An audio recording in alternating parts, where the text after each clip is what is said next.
don't think you're getting into this to get rich quick. It doesn't usually work like that. You can be deceived by some of the TV shows you see on there where people say, "Oh, I went viral overnight, and this cost me $1,000 to set it up." And sometimes you can get lucky like that. I'm not saying you can't, but 90% of the time, 99% of the time, quite honestly, you're not gonna.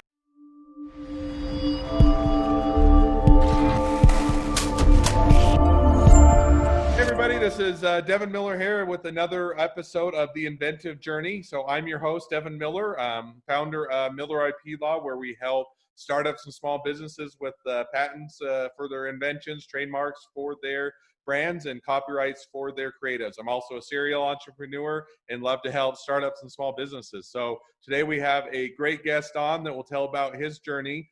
He gets to do the fun things every day of working with sandcastles, and so he's now created a business around the fun time of doing sandcastles. So welcome, Kevin. Great to have you on. Thank you, Devin. Thank you so much for having me. We really appreciate it. Oh, always fun to have you on. So tell us a little bit. I'm a little jealous in the sense that I work at patents and trademarks, and I love my work. But I think you take the cake or beat me out as far as the funnest job of getting to work with sandcastles on a regular basis. So tell us a little bit about what you're doing and how you got started. Yeah, don't be deceived though. Sometimes it gets really hot out there, and I've become a babysitter too, so don't be deceived. So long story short, this idea was born out of Create a Castle. That's our business name. I was born up on the beaches of Laguna Beach, California, back in 2016. I married a Greek girl many years ago, over 20 years ago, and we have family all over the country. We decided to go on vacation out to California to visit some family. And, I've been sculpting with my kids for, 10, 15 years at that point. And I saw a dad and his son using one of the traditional flip molds that everybody and their grandma has, and they flipped it over, poorly manufactured, the plastic broke. They lifted it, the whole top half still broke off because of the vacuum issue, and they just got frustrated and quickly ended up running into the water, boogie boarding like most people do. And that's when the light bulb went off, and I said, oh my gosh, I'm holding all these tools. I just don't know how to do everything that I know how to do from the years of experience. Wonder if there's a way I could help them. So quickly went home, did some research, did a patent search, started talking to an engineering team, and looked up different type of products on Amazon and Walmart.com, and realized there was nothing out there. So quickly brought it to life. And the cool thing about this story is it really goes back all the way to my youth. So I'm a twin, and as a twin, my mom and dad, they divorced early on. So my mom moved us in with our grandmother, and they started up a whole bakery, and it was called Heidi's Cake and Cookie Shop. And basically, we would be running around our tables. They're making these elaborate wedding cakes, hoping that they didn't fall from us running around them. So my mom instantly saw my passion for drawing and doing all these different artistic things as a kid. So she realized, geez, why don't I try to calm him down a little bit? Got me some books called Draw 50 books. And while I was drawing castles out of this book, the book basically taught you step by step how to build castles and buildings. I really focused on castles and would watch them bake their cakes with their split pins. Lo and behold, 40 years plus later, Create a Castle was born, and it's like making a cake in the sand or in the snow now. It's unbelievable. Well, and on both attempts, I would probably fail. My cakes never turn out well, and I'm always that dad that, just like you had the bucket that always falls off. I don't know if I've had a bucket break, but usually it's either not wet enough or it's too wet. I'll flip it over and it falls apart. So, no, that's interesting. So, yeah, go ahead. There's still that science. There's still that consistency, but I do have a lot of videos that takes a lot of the guesswork out of it, and every single beach varies greatly. So, one beach in California, the sand texture and the way it packs could be completely different from what the East Coast offers. So it's a lot of guessing. Sometimes you can stack, sometimes you can't, but it doesn't matter. It's a whole lot of fun either way. So we'll get into a little bit more of your business in a minute, but just as kind of as an aside and goes along with this, you said you've been building sandcastles now for 15 years?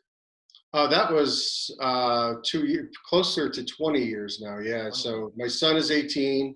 So I really started the second, that he was born. We started going to the beach, and I started doing it with him pretty much since then. So he's coming up on 19 years old. So it's been, probably more than that, because I even did a little bit before then. So a little over 20 years, I'd say. All right. So what is, out of all, for 20 years of sandcastle building, what's the coolest I'll ask two. What's the biggest castle you ever built, and what's the coolest castle you've ever built? Sure. So I would definitely say one of the biggest and coolest castle combined would probably have to be down in Siesta Key, Florida, or Fort Myers Beach, Florida, where I do a bunch of events. I'll go to sand sculpting events and sell their product under, out of a tent. I'm a vendor. And before the event, we'll do, super elaborate structures, showing how far you could take the system. So we did about probably an 8-foot tower out of sand down at Siesta Key and Fort Myers.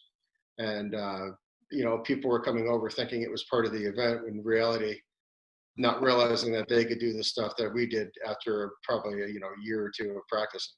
Really? Okay, cool. Well, And then, that beats every sandcastle I've ever built all the way combined. So that's pretty cool.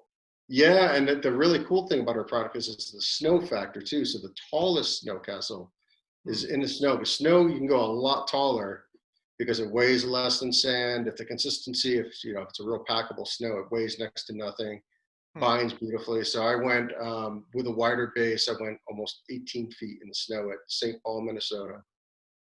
That's a cool idea. And I know, I don't know if I've ever built I built snow forts that and then we usually will check snowballs at each other from that. But I built snowmen. I think the highest I built, I did one year, I did I think it was a 10-foot snowman that I had to have like 2 other people help me to get the big balls on top. But I've never tried a snow castle. So I'm out here in Utah. We get a good amount of snow. So I'll have to try that next year. Yeah, if it's dry snow, all you do is you add a little bit of water with a watering can on the way up and ice it. That's it. All right, cool. So now that we've taken a good rabbit hole of the aside, we'll go back to your story. So started out as a bakery, and I think you mentioned you had a twin. He was more the analytic type. You were more the artistic type. You got your book, figured out how to build castles, watched your family as they were baking cakes, and said, okay, now I can do that. Now on castles. All the way up to fast forward to, I think you said 2016, when you're watching a father and son bucket falls apart and said, okay, now I can do that. So you've got all of that. You know how to build castles. How do you build a business around that? Or how did you take that from, okay, I know how to make a kit, or I know how to do this. How did you start to build that business? Yeah, so that's always a tricky part. Coming up with the idea is the easy part if it hits you. Now the difficult part becomes, do I want to make that next big leap? Do I want to make the investments in not only capital, but also time and energy and everything?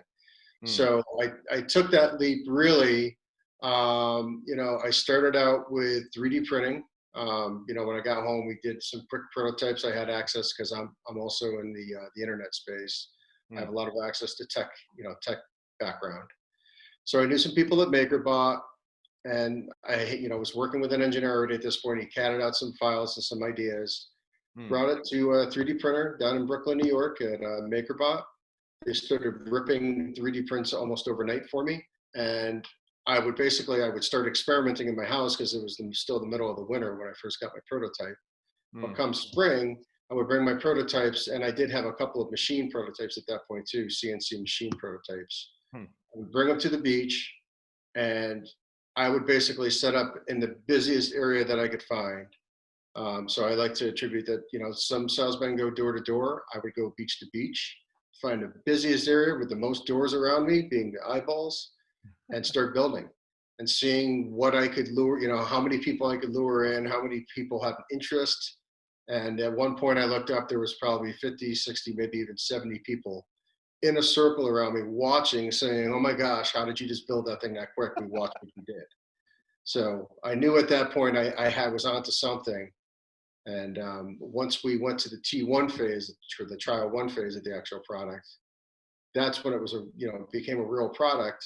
And I actually had random people coming up to me offering to invest in the business. Then I knew I had to really kind of put the pedal to the metal, because it's not every day you come up with a product where random strangers are willing to invest. That is cool.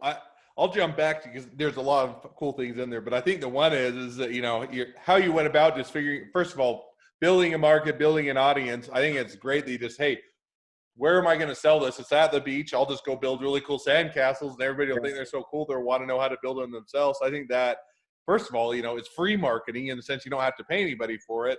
And it's probably does a whole lot more and a lot cooler and gets a lot more people wanting to buy your product than even, whether it's a Facebook ad or a YouTube video. I think that getting out there and showing people, I think that's an awesome way to start to get both feedback as well as start to build an audience or a following. So I think that's a great insight as to not all marketing. Do you have to go pay a lot of money or you have to go and do a whole bunch of focus groups? Just get it out there and see what people think of it. Yeah, it's a real grassroots way of doing it, and it was cost effective. And all out, I think I had to probably spend $1,500 in the CNC machining and the 3D printing, and I was out there, putting it in front of eyeballs that I knew mattered. No, that is pretty cool. So, and then the other one that you touched on too is you had people coming up and saying, "Hey, I want to invest," and that's usually the opposite, right? Usually, most companies are, "Hey, I've got a great idea. Now I got to go figure out how to, get people to pay or fund it, or how I'm gonna to build it and everything else." And you'll go invest, pitch a whole bunch of investors or a whole bunch of people, or you'll go to friends and family, and you've got the opposite, not problem, but the opposite experience of you got people that are coming up saying that's such a cool product or such a fun business that I want to invest. So I think kudos to you on both of those, both that you were able to find out ways to promote it as well as to get people that are coming to you that are wanting to invest. Yeah, a lot of it is putting it out there. That's part of inventing something. Hmm. No matter what you invent, you got to find your target audience. Mine happened to be on a beach, and you continually put it out there. I got to the point where I actually got sick of going to beaches and sick of building sandcastles because I was doing it almost every day. Hmm. But I realized that if I didn't do that, I'm missing a potential opportunity. One of which happened on a random beach, and the right person happened to walk by, and the next thing I knew, I ended up on iHeartRadio doing a podcast, just like this one at WORAM, I think it is, Hmm. where Rush Limbaugh and all these famous people talk or walking down the hallways. And I was like, how did I end up here? And I always think back, it's because I put my product out there, Yeah. and the right person happened to walk by at the right time. That's what I said. And before we started recording, we were talking about how we were both wearing hats about our business. And, it's it's a free, easy way to promote of, hey, I'm just wearing around a hat. If somebody happens to see it and ask about it, then no harm, no foul. It's, without having to do any additional work other than walking around, same type of idea. So I always think that it's great for businesses, always be selling and always be looking for those opportunities. And if you're going to the beach, you might as well take your kit and show it off type of a thing. So you did hit on, switching gears slightly, you did hit on one of the other keywords I always like to hit it on, and it's because I'm personally biased. So you said you did a patent search, and kind of looked at it initially when you're getting into it. So how did that go? Did you do it on your own? Did you have an attorney do it? Good experience, bad experience? How did, kind of what was that process for you? Yeah, I got really frustrated at first because I was like, oh my gosh, this is like digging through the USPTO it's not the easiest thing to do in the world. And then I started searching for On that note, you would think that the technology, where they work with a whole bunch of technology, and that's basically the whole part of the government, that it would be an easy site or it'd be great. And yet it's the worst setup. And I always tell people go to Google Patents or Google, I think it's google.com/patents or whatever. That is so much easier to work on. that's where I was heading. So basically I was doing a search for patents on Google, and Google Patents popped up, and I'm like, oh my God, this is so much easier than USPTO. So it was just like instant keyword. You could do all the search filtering you needed to right inside of Google. And that's ultimately where I started looking for, similar type products, similar patents. And I realized, after doing thousands of searches, I was coming back with nothing, literally nothing like what I was dreaming up. So that combined with knowing that the marketplace had a void, being Amazon and Walmart.com and bigger chain stores, I realized that there's a real possibility that I could actually get this as a a patented product, which we did. We now have a utility patent, 5 design patents. We have IP in China, Australia, Canada. I'm looking at Mexico. So it's it's one of those things. You just do your due diligence up front and figure out if it's worthwhile. Well, kudos to you, because yeah, I think that even when and I'm always biased, I always tell people to come to an attorney, but with that, I always think that it's great to do your homework beforehand, because you can come to an attorney and we can do it, but you might as well go out and do a bit of searching, looking around yourself and seeing, hey, before I go pay an attorney, money to do the same thing, I might as well do the due diligence. Let's go. Sometimes I'll sit down with an inventor and say, well, did you even Google this to see if something else? No, I never looked it up. I'm like, well, at least Google it, see if that Yeah. exact product is out there, because sometimes it is, and if not, then you get a better idea, and then you can do a little bit of searching yourself well before you engage an attorney, and it can save you both time, effort, as well as educate yourself on it. So I think that's cool. So now jumping back, so now we went down the slight rabbit hole just because you mentioned patents, and I'm always a little biased on that. So you've now been on QVC a few times. I think you've been Toy of the Year. So how do you what's that experience? Well, I guess I'll start with QVC, just because I always watch Shark Tank, and Lori always tells everybody how great QVC is. I don't know if I've ever watched QVC, but I hear it's great. So what was it like to be on QVC? Yeah, QVC was amazing. And again, I got that from, again, being on a beach, right place at the right time. The girl who got me on iHeartRadio introduced me to someone else. I had to do a pitch off. It was her name is Lisa Ascoli. She's this inventress woman. She's invented like over 100 different products, and she runs this group. So she does a whole pitch off thing in the spring and summer. And she invited me when she found out about my product, and I had to go up against 7 other inventors, and I was pitching off in front of a Shark Tank recruiter. The lead Shark Tank recruiter, I think, for the entire East Coast was there. So I ended up winning that pitch off. I was just blown away. I won the services of this woman. Next thing I know, within 4 or 5 months, she's like, all right, we're going to QVC. I got you in. You're going to pitch in front of a buyer of QVC. And did the pitch, went super smooth, other than a bunch of baking soda that I simulate snow with. I went to wipe my nose and I almost got baking soda all over my nose. But other than that, everything went great. We got on QVC, and QVC is incredible. I mean, it's a lot of work to get there. I'm not going to lie. There's a lot of things that you got to do. It looks on the surface like an iceberg. You see the beautiful tip and that's it. But all the stuff underneath is all the legwork. So it's a lot of work to get on QVC. But I mean, what beach could I possibly go to where I can move almost 100 units a minute? Like that's the power of the networking that they have. It's just the right audience. And I wasn't even on in our peak sales season. They put us on, I think it was in the middle of July. So it was probably a little bit slower. And they put us on in June or May. Well, I think we would have done probably 300 to 400 units a minute easily. That's awesome. That's a pretty good amount of sales. So it must have been people like the product. So that's awesome. So then you do that, and then not only do you go to QVC, now I think recently, I think it was this year, right? You did Toy of the Year. Yep. So we just we were a finalist for 2020 Toy of the Year, and I had to self-promote, get a ton of votes from all the users that I built up over the past 2+ years. And it was also weighted on internal judge panel, some of my people that voted for me, external, and then a whole slew of different, things that they judge and base upon. And we had to go to the Toady Awards. They're called the Toady Awards. It's almost like the Oscars for the toy industry. The biggest of the biggest names are there. So literally there was 3 people there who were inducted into the Hall of Fame that night. One was the inventor of color forms. The other was the inventor of the Teenage Mutant Ninja Turtle figurines. And the last one was the founder of Little Tykes. And my category happened to be immediately after Little Tykes. And now we're a 2+ year old company. I'm like, there's no way we're going to win this. We're going up against Razor, Hasbro, all these major corporations. And I'm just like, you know what? I'm happy being a finalist. And they called our name. And I had made notes on my phone just in case I did have to go up. So I had a whole speech written and everything. My wife yelled, got so excited. She hands both phones to everybody at the table to hit record as we're up there.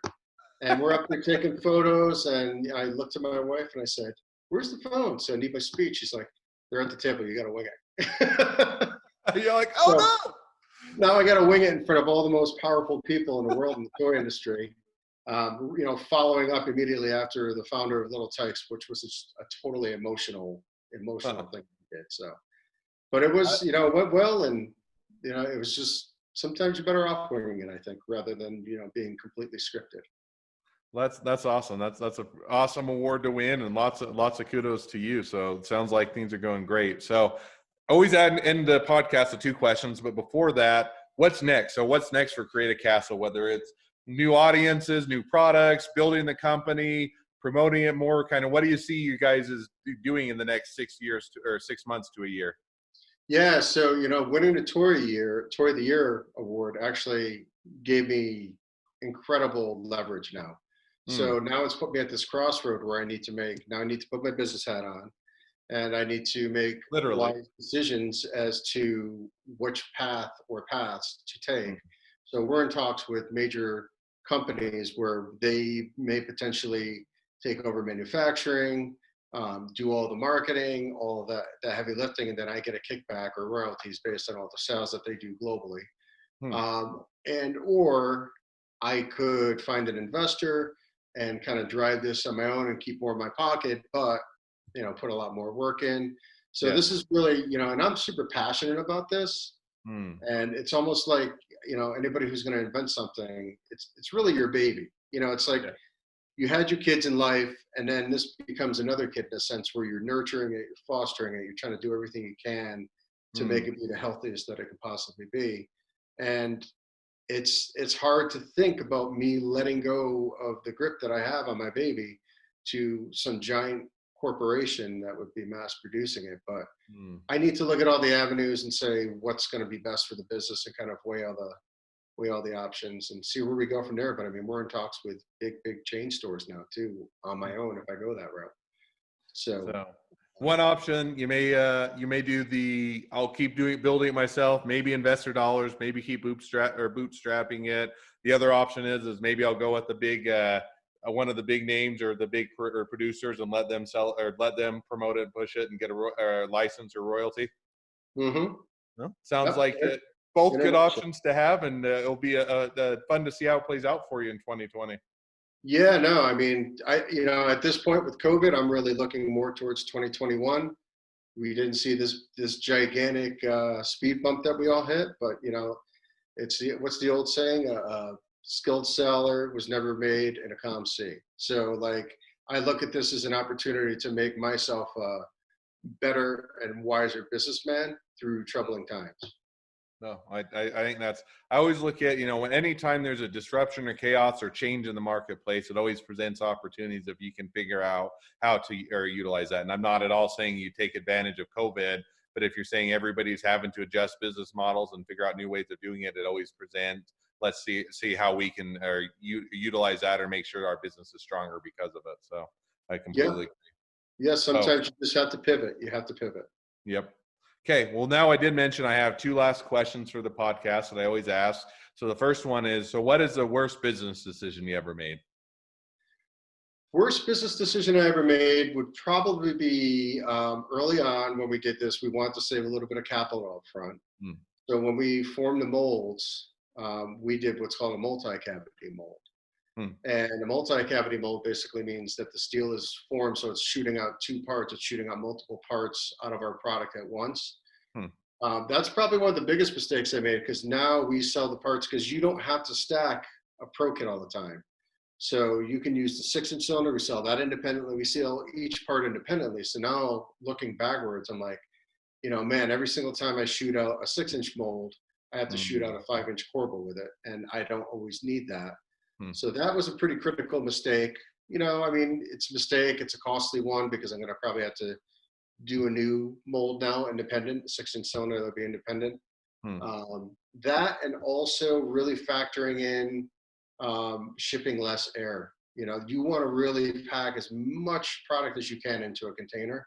And these are things I didn't really think through that clearly up front. So we're making some changes and retooling right now to fix a couple of those problems.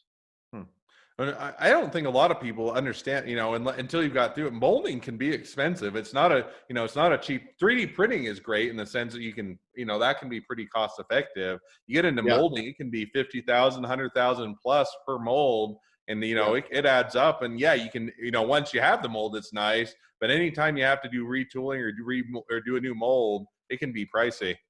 Yeah, no, I mean, initially I think our initial tooling cost was close to 60K. Yeah. And now, I've done a retool already once to make the product better. Now I'm going on a third retool to make the product even better than what it is. I'm probably all out going to be 80, 90,000, even close to $100,000 in just for the tooling. So you were pretty much almost spot on. You get it. You know that there's a heavy price associated.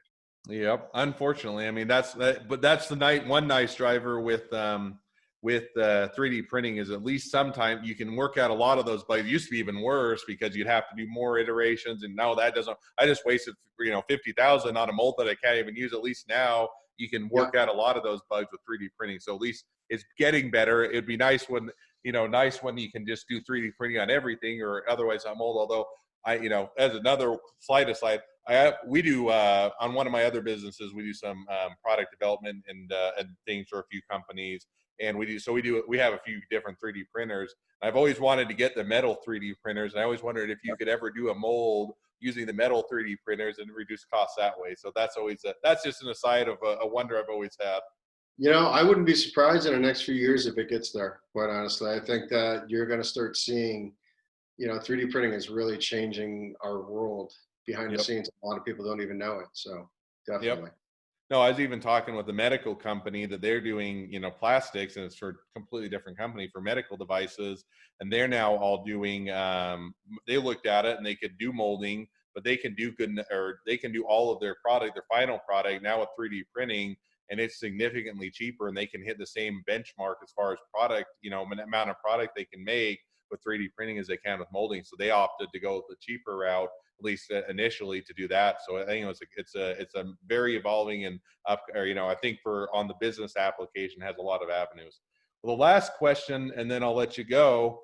So the second question that I always ask is, so if you're getting somebody that wants to get into a startup, start their own startup or small business, and either just started or wanting to get into it, what would be your one piece of advice you'd give them? Biggest piece of advice is, don't think you're getting into this to get rich quick. It doesn't usually work like that. You can be deceived by some of the TV shows you see on there where people say, "Oh, I went viral overnight, and this cost me $1,000 to set it up." And sometimes you can get lucky like that. I'm not saying you can't, but 90% of the time, 99% of the time, quite honestly, you're not gonna. I mean, this has been a 2-year journey, 2-year plus journey for me now that has been intense. I mean, like a lot of work, a lot of thought process, a lot of money, a lot of time, a lot of sleepless nights, highs and lows, like it is with any, entrepreneur. Yep. And you just have to go into it with a clear mind, knowing that this isn't going to generally be something that happens overnight. It's putting yourself out there a lot, sweat, tears, blood, and all of it, the whole kitchen sink and everything. It's Yep. You got to put it all in, and if you don't, you're going to get back what you do put in. So that's really what I would, the biggest advice I would give is put it all out there if you're going to do this, and put the pedal to the metal and don't look back.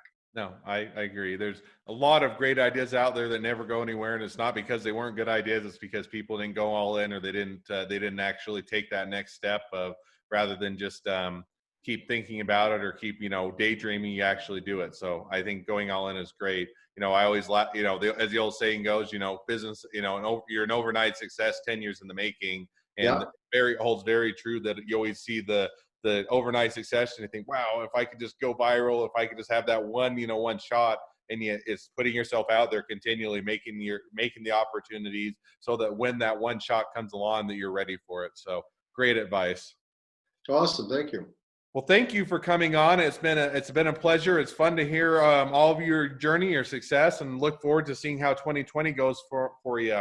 For anybody else, the listeners or people that are wanting to get involved, we'll give you his contact information and how to reach out in a minute. If you're looking to need help for patents or trademarks or copyrights, feel free to reach out to us. We always are here to make sure that we help startups and small businesses to make sure they protect and grow their business. So if you need us, feel free to reach out to us. Kevin, if people want to reach out to us or reach out to you and get involved, whether it's buy a castle and buy the kit, or if they're an investor and want to help you grow, or what's the best way to reach out to you? Sure. The best, easiest way is start at createacastle.com. Nice, easy name to remember. And to direct, contact me directly.